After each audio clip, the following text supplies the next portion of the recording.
എല്ലാവർക്കും നമസ്കാരം. പ്രിയമുള്ളവരെ, ഒരു വട്ടം കൂടി വിഷുദിന ആശംസകൾ നേരുവാൻ എനിക്ക് അവസരം തന്നതിന് കേരള അസോസിയേഷൻ ഓഫ് ടൗൺസിൽ ഭാരവാഹികൾക്ക് ആദ്യമേ തന്നെ എൻ്റെ നന്ദി അറിയിക്കുന്നു. വിഷു ആശംസകൾ നേരുക എന്നുള്ളതാണല്ലോ എൻ്റെ ധർമ്മം. അപ്പോൾ വിഷു എന്ന പദം മലയാളത്തിൽ ഉണ്ടായത് വിഷുവം അല്ലെങ്കിൽ വിഷുവത് എന്ന സംസ്കൃത മൂലത്തിൽ നിന്നാണ്. അർത്ഥം സമം. വിഷു എന്ന് പറഞ്ഞാൽ സമമായിട്ട്, അതായത് രാത്രിയും പകലും ഒരുപോലെ, ദൈർഘ്യം ഒരുപോലെ ആയിരിക്കും. അപ്പോൾ സൂര്യൻ്റെ പ്രകാശം സൂര്യരശ്മിയിൽ കൂടി നമുക്ക് കിട്ടുന്നത് കൊണ്ടാണ് നമ്മൾ ജീവജാലങ്ങളെല്ലാം സമൃദ്ധമായി വളരുന്നത്. പകൽ രാത്രിയിലാണെങ്കിലോ ചന്ദ്രനിൽ കൂടി ആ സൂര്യപ്രകാശം നമുക്ക് തന്ന് എല്ലാ കാർഷിക വിഭവങ്ങൾക്കും ഔഷധ ഗുണം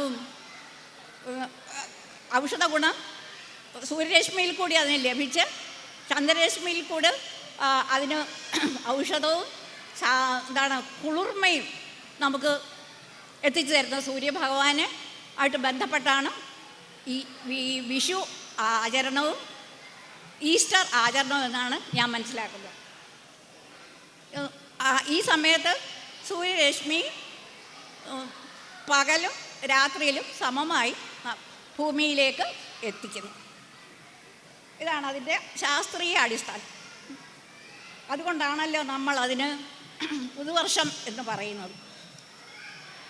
പിന്നെ വിഷുവിനെക്കുറിച്ച് രണ്ട് ഐതിഹ്യങ്ങൾ പറയുന്നു. തെക്കേ ഇന്ത്യയിൽ പ്രചാരമായിട്ടുള്ളത് പറയാം. അതായത് കേരളം തമിഴ്നാട് ബോർഡർ, ആ ഏരിയ, ആ സ്ഥലങ്ങളിൽ ശ്രീകൃഷ്ണൻ നരകാസുരനെ വധിച്ച് ഭൂമിയെ നരകത്തിൽ നിന്ന് കരകയറ്റി അഭിവൃദ്ധിപ്പെടുത്തുന്ന ഒരു കഥയാണ്. രണ്ടാമത് വേറൊരു കഥ വടക്കേ ഇന്ത്യയിൽ പ്രചാരമുള്ളതാണ്. ശ്രീരാമൻ രാവണനെ വധിച്ച് സൂര്യനെ സ്വതന്ത്രമായി പ്രകാശിക്കാൻ അനുവദിച്ചു. ഈ ഈ കഥയിൽ കൂടി നമുക്ക് എന്ത് മെസ്സേജാണ് തരുന്നത്, എന്ത് സന്ദേശമാണ് നമുക്ക് ലഭിക്കുന്നത്? നമ്മൾ മനസ്സിലാക്കേണ്ട കാര്യം ഇതാണ്: നമ്മൾക്ക് ജീവിതത്തിലെ ദുഷ്ടശക്തികളെയോ തിന്മയെയോ നരകത്തെയോ ഇല്ലാതാക്കണമെങ്കിൽ സ്വർഗീയമായ കഴിവുകൾ നമ്മളിൽ ഉണ്ടാവണം. അതായത് സദ്വാസനകൾ നമ്മളിൽ വളരണം. അതിനുവേണ്ടി നമ്മൾ പ്രയത്നിക്കണം. ഇനി വിഷുദിനത്തിൽ നമ്മൾ കണിയൊക്കെ കണ്ടു. ഇതെല്ലാം ശ്രീകൃഷ്ണ ഭഗവാന്റെ മുമ്പിലാണ് കണി ഒരുക്കുന്നത്. ഒരുക്കി വച്ചിരിക്കുന്ന ഓരോ വിഭവവും ശ്രദ്ധിച്ചാൽ ഇത് ഏറ്റവും ആരോഗ്യപ്രദമായിട്ടുള്ളതാണ്. ആരോഗ്യപ്രദമായിട്ടുള്ള കൃഷി വിഭവങ്ങളാണ് വിഷുക്കണിക്കൊരു.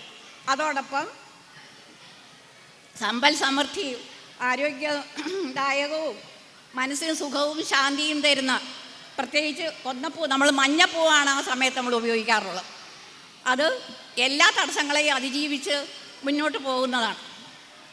അതുകൊണ്ട് ആ മഞ്ഞ പൂക്കളും എല്ലാം ഒരുക്കി വെച്ചിട്ട് ഗൃഹനാഥ അല്ലെങ്കിൽ നമ്മൾ വീട്ടിലെ മൂത്ത അമ്മയാണെങ്കിലും അമ്മൂമ്മയാണെങ്കിലും കൊച്ചുകുട്ടികളെ കണ്ണ് അടച്ച് കൊണ്ട് ഇത് കാണിക്കുന്നു, വിഷുക്കണി കാണിക്കുന്നു. അപ്പോൾ ശ്രീകൃഷ്ണ ഭഗവാന്റെ വിഗ്രഹത്തിന് മുമ്പിലാണിത് ഒരുക്കി വയ്ക്കുന്നത്.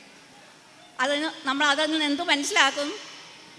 ആസുരിക ശക്തികളെ ഇല്ലാതാക്കണമെങ്കിൽ നമ്മളിലുള്ള ദൈവിക ശക്തിയെ, ഈശ്വരതത്വത്തെ ഉണർത്തണം എന്ന് തന്നെയാണ്. അപ്പോൾ വിഷുക്കണി കണ്ട് തൊഴുത് പ്രാർത്ഥിക്കുന്നത് ഇങ്ങനെയാണ്: ഈ വർഷവും കഴിഞ്ഞ വർഷത്തതുപോലെ സമ്പന്നതയും ആരോഗ്യവും ഐശ്വര്യവും എല്ലാം നമ്മൾക്കുണ്ടാകണേ എന്നാണ് ആ പ്രാർത്ഥന. നമ്മൾ ഓരോരുത്തരോടും നമ്മളോട് അമ്മ പറഞ്ഞു തരുന്ന അതാണ്. പിന്നെ ഈസ്റ്ററുമായിട്ട് ബന്ധപ്പെട്ട്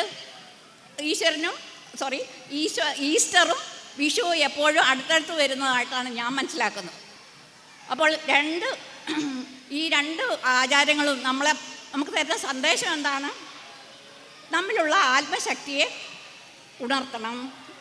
അതുപോലെ അങ്ങനെ ഉണർത്തിയാൽ മാത്രമേ സമമായിട്ടുള്ളത് കാണാൻ കഴിയുകയുള്ളൂ.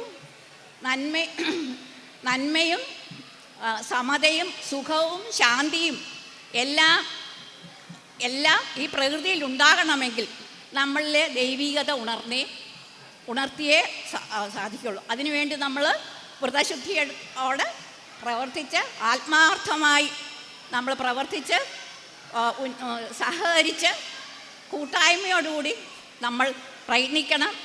ഞങ്ങൾ പ്രയത്നിക്കും എന്നാണ് ആ വിഷു സന്ദേശം. ഞാൻ മനസ്സിലാക്കുന്നത് ക്രിസ്തു ഭഗവാനും ശ്രീകൃഷ്ണ ഭഗവാനും നമ്മളെ ഈ രീതിയിലാണ് അനുഗ്രഹിക്കുന്നത്. കാരണം നമ്മളിലുള്ള ആത്മീയ ശക്തിയാണ് അത് രണ്ടും സൂചിപ്പിക്കുന്നത്.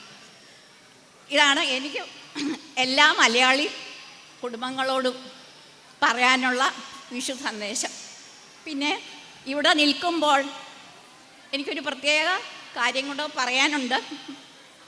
ഈ മലയാളി സമാജത്തിൻ്റെ ആദ്യ സാരഥിയായിരുന്ന ജിനു നമ്മുടെ പ്രിയപ്പെട്ട ജീനമ്മ ചാക്കോ എന്നാണ് പേരെന്നാണ് ഇപ്പോഴാണ് അറിയുന്നത്. ജിനുവിൻ്റെ ആത്മാവിന് സദ്ഗതി ലഭിക്കട്ടെ. അതോടൊപ്പം അവരുടെ കുടുംബാംഗങ്ങൾക്ക് മോഹനും ജൂലിയായ്ക്കും എലൈസയ്ക്കും അവരുടെ ഇപ്പോഴത്തെ ഈ വിഷമഘട്ടം അതിജീവിച്ച് സധൈര്യമായി ജീവിതം മുന്നോട്ട് പോകാൻ ജഗദീശനോട് പ്രാർത്ഥിക്കുന്നു. ഒപ്പം എല്ലാ മലയാളി കുടുംബങ്ങൾക്കും എല്ലാവർക്കും ലോകം മുഴുവനുള്ളവർക്ക് സുഖം ഉണ്ടാകട്ടെ എന്ന് പ്രാർത്ഥിക്കുന്നു. സമസ്ത ലോകാ സുഖിനോ ഭവന്തു.